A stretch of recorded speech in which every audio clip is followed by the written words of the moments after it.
लगन बाबू गुण के नामे कहब देनी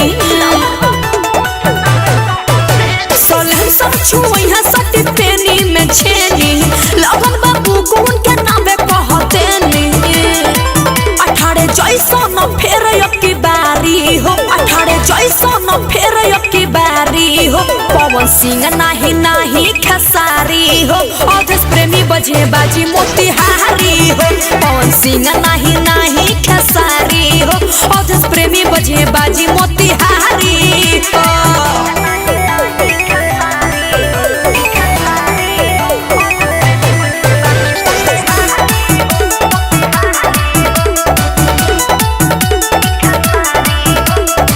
बाजेला गाना तो हिलेला कमरिया नचनिया सब बिटोरे न मरिया बाजेला गाना तो हिलेला कमरिया नचनिया सब बिटोरे न मरिया किसे रे होए वो फेर से दहाड़ी हो पवन सिंह नाही नाही खेसारी हो अवधेश प्रेमी बजे बाजी मोतिहारी हो पवन सिंह नाही नाही खेसारी हो अवधेश प्रेमी बजे बाजी मोतिहारी हो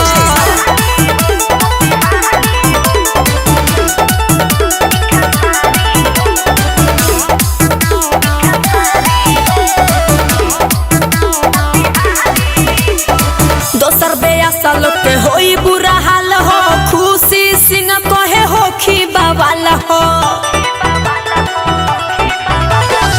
दोसर बेयासा लोग के होई बुरा हाल हो खुशी सिंह कहे हो खी बवाल हो की साल के हिटबा गीतकारी हो पवन सिंह नाही नाही खेसारी हो अवधेश प्रेमी बजे बाजी मोतिहारी हो पवन सिंह नाही नाही खेसारी हो अवधेश प्रेमी बजे बाजी मोतिहारी हो सलन सब छुइहा सटी पेनी में छेनी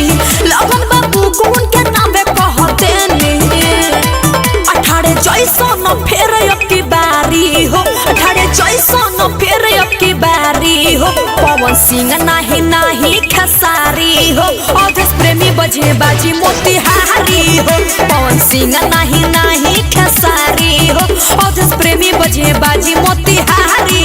हो। विक्की विशाल रिकॉर्डिंग स्टूडियो पटना।